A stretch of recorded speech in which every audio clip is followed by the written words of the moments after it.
Hello everybody and welcome to another episode of The Word on Sports with me, Dan Ward, rocking the Sixers and the Flyers today because we are talking NBA and NHL restarts. Both have already begun. Basketball and hockey are here, playing in bubbles.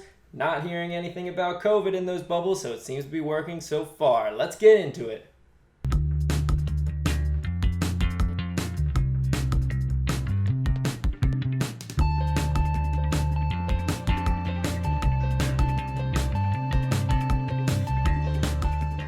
First, the NBA restart, where we have teams fighting for seeding positioning and one or two playoff spots. In the East, there are 9 teams competing for the 8 spots, with the Wizards being given an opportunity to make some noise, but no offense to anybody who's a Wizards fan out there, but if you really thought that they were going to go to Florida and somehow take away a playoff spot from the Magic or the Nets, you weren't watching this season this year. The East is basically defined. It's just a matter of where is everybody going to be. The Bucks are going to be number 1.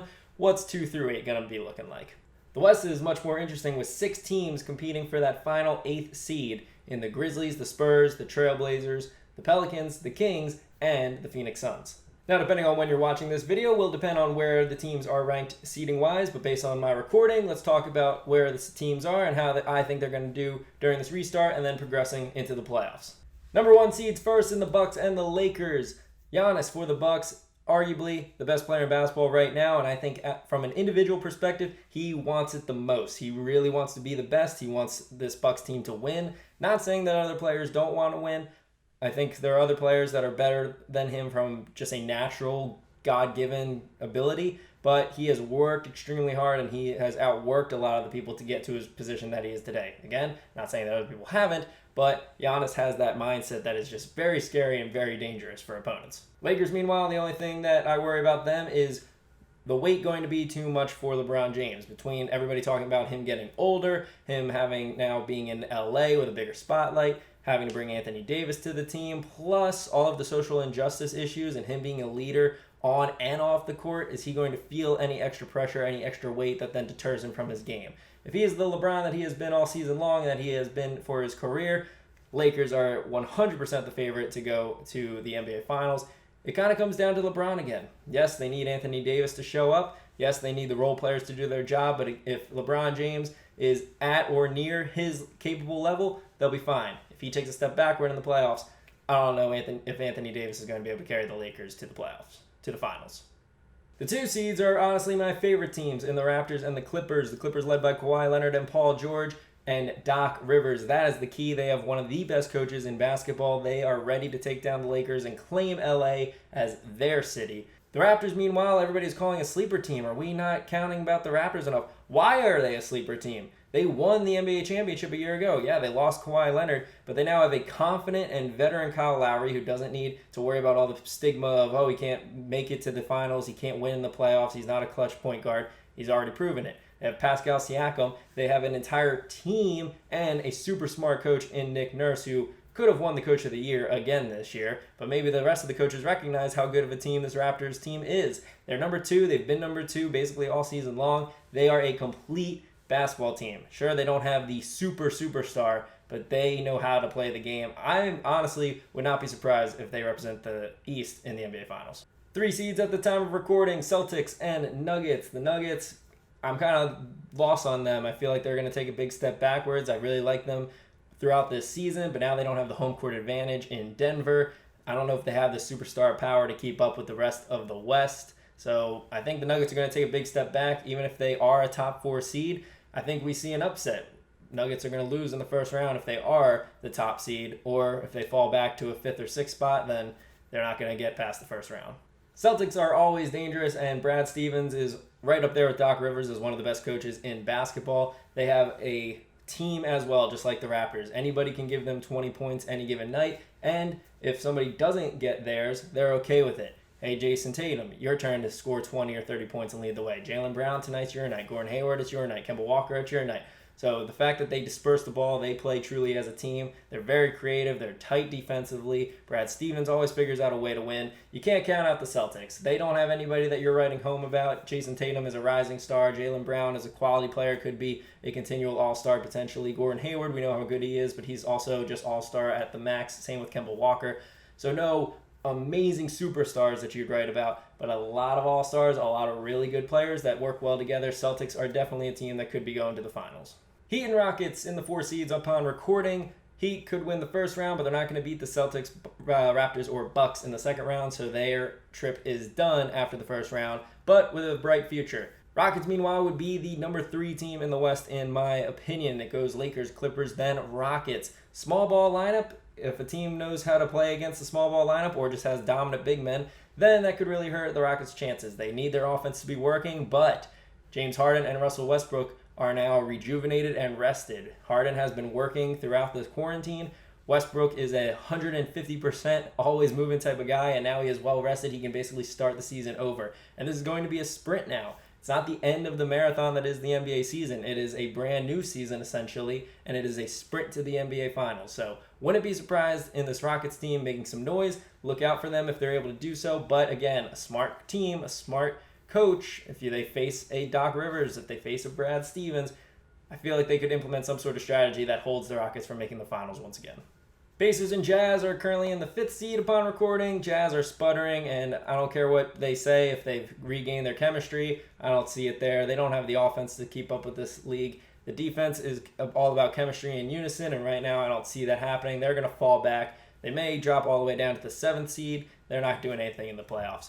Pacers, meanwhile, very fun team. Again, no real true superstars that you want to write home about. Victor Oladipo is back, which definitely helps them, but they are tenacious. They always put up a fight. You can't ever count them out. When they play the 76ers, you know they're going to win, and TJ Warren is going to look like the best player in basketball.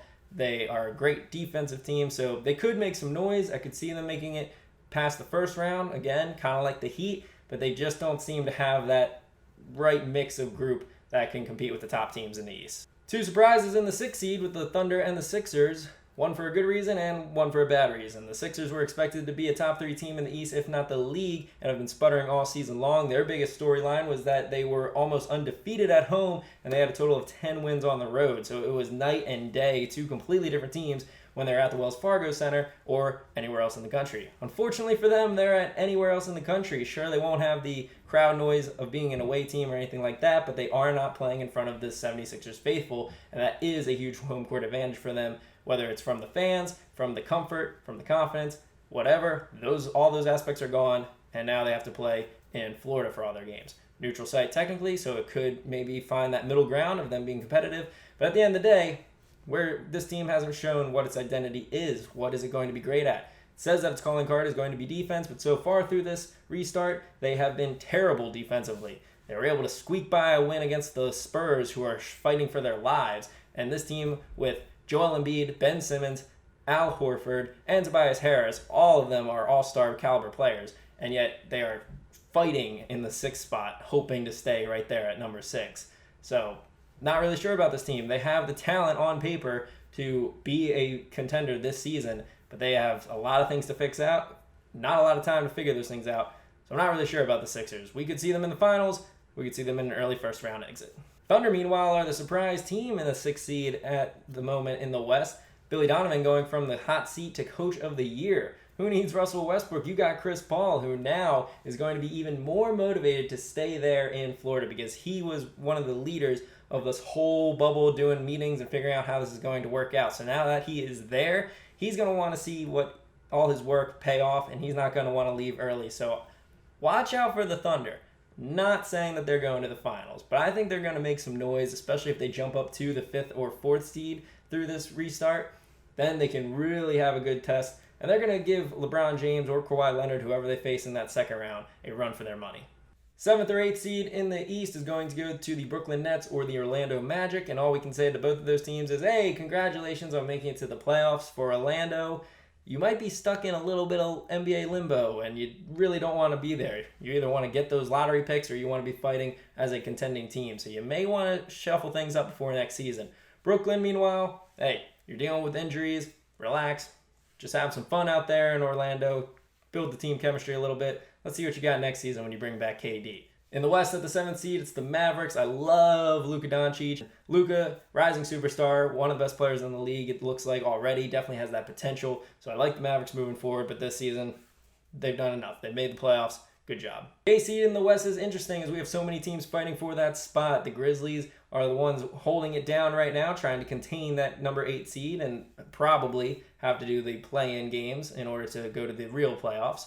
Spurs, best organization in basketball, at least over the last 20 years. Nobody's denying you that. It's time for you to go home. You had 22 straight years of the playoffs.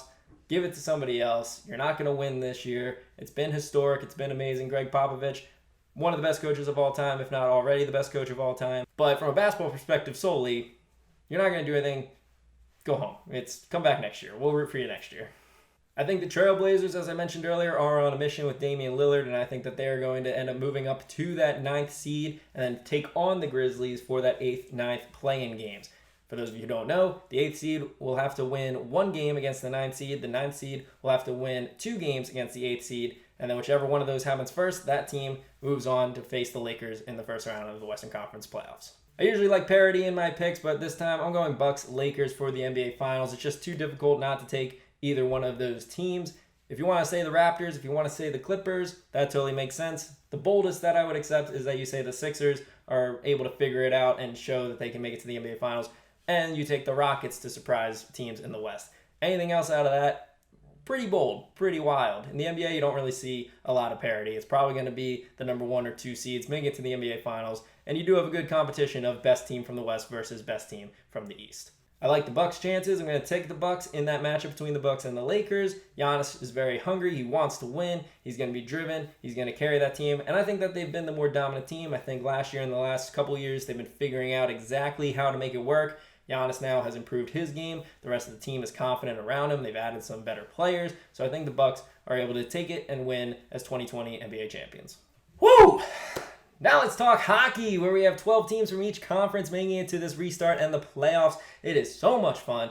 We also have the top 4 teams in each conference getting a bye, if you will, while the rest of them are fighting for playoff seeding. So the 4 teams in the Eastern Conference are the Lightning, the Bruins, the Flyers, and the Capitals, not in that order based off of best record. And then same thing in the West, we have the Blues, the Colorado Avalanche, the Vegas Golden Knights, and the Dallas Stars. Those teams are playing against each other in 3 games to decide the top 4 seeds, and then seeds 5 through 12, top seed versus lowest seed all the way down to the 8-9 matchup, are playing each other for the 5 through 8. Now again, this has already started, and the Eastern Conference is doing a bubble in Toronto, while the Western Conference is doing a bubble in Edmonton. Hockey is where there is a lot of parity, so it's going to be a lot of fun, and all of these teams have a chance to go to the Stanley Cup Finals. Saw it last year with the St. Louis Blues, one of the worst teams in the league. Actually, I think the worst team in the league in January, and then they ended up being the Stanley Cup champions. They have now proven that they are legit, and that was not a fluke last season. It just took them a while to get going, as they were one of the best teams before the shutdown. 1 through 12, all these teams are going to have a chance, so the fact that they are there gives them a chance at the Stanley Cup. That's all that matters. Seeding really isn't going to be that important. Now, there is one interesting caveat with this, because the NHL draft has already happened, and they do a lottery, and the way that it worked out this year is that one of these teams, the 24 teams that are currently in this playoff format, one of them is going to get the number 1 overall pick. The 4 teams from the East and the 4 teams from the West that are knocked out after the first round of games from the 5 through 12 matchups are going to all have a 12.5% chance of getting the number 1 overall pick.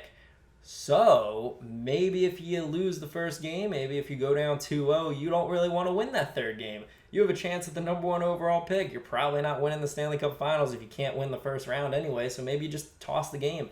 Maybe you don't even feel confident and you end up losing intentionally without actually losing intentionally, because nobody likes that and nobody likes to talk about that. But it kind of makes sense. You have a shot at the number 1 overall pick. Why not go for it? For this, we're not going to go through all the teams. We're just going to point out some of the most interesting storylines. The Flyers and the Vegas Golden Knights were arguably 2 of the hottest teams entering the shutdown, and both of them won their first games in the round-robin tournament, and both scored 4 goals and 5 goals, Flyers and Vegas Golden Knights respectively. So their offenses are already there. They did not miss a beat. Very dangerous teams moving forward. The defending champions are there and back with more firepower as they got Tarasenko back from injury, so now they became even more dangerous. The Dallas Stars know how to play defense and usually have a lot of low-scoring games, so when they score 3 or more, they win. If they score less, then they lose. So they're a feast or famine type of team. The Oilers are an interesting team because they have the best pairing in Connor McDavid and Leon Draisaitl. David Pastrnak and the Bruins have been dealing with injuries, so even though they were the best team in the East entering the shutdown, will they be able to maintain that here in the restart? The Colorado Avalanche have the best top line in hockey, and they've gotten healthier, so they really could be the team to beat in the West. For me, I'm obviously hoping that the Flyers make it to the Stanley Cup Finals in the East, but after that, I wouldn't mind seeing the Lightning make it. They're kind of like the Dodgers in the MLB, one of the best teams that just can't seem to put it all together and finally finish to win the title. So hey, if it can't be the Flyers, why not the Lightning? I got nothing against them. After the Lightning, the Hurricanes out of the East, they've been really fun. They got a lot of young talent. They're a fun team, especially after they win games at home and they do a celebration that some hockey fans hate and the rest of us love because it's actually a lot of fun and we're not going to be cranky about it. And then to appease my DC friends, Capitals can win it again. If they're the fourth team, if it's the Flyers, then Lightning, then Hurricanes, why not the Caps out of the East? Out in the West, I love a lot of the storylines. It's a lot more cut and dry though. Vegas Golden Knights are who I want to win first, then the Colorado Avalanche, then the Minnesota Wild, then the Edmonton Oilers, and then the Dallas Stars. In that order, those are the teams that I'm rooting for. I don't really have any problems, I don't think, with any teams from the West, but I do love all the various storylines, so it's going to be a lot more fun for me watching the Western playoffs. And then shout out to the 32nd team in hockey. Hockey is back in Seattle with the Seattle Kraken, who recently unveiled their logo and team name. Hey, if you're looking for a second team in hockey or you're trying to get into hockey, why not adopt this brand new team? It's a perfect time. You can become a fan before you even know who the players and coaches are. You're just saying, hey, new team, that's my team. I don't care, I'm going to ride or die with them. Nobody will ever be able to call you a bandwagon fan. Nobody will ever be able to call you a front runner because you were there from the beginning. And how often are we able to say that as sports fans, that we were fans from day one? That's what I did with the Vegas Golden Knights, and it's been very fun so far. So go ahead, Seattle Kraken, 32nd team. Welcome to the NHL. Baseball is back, NBA is back, NHL is back. The bubbles are working. Everybody stay healthy, stay safe out there. That wraps this up for this video. Be sure to like, subscribe, comment, and share with all your friends. That's it for me. You know what we do. Super Mario music. Play me out.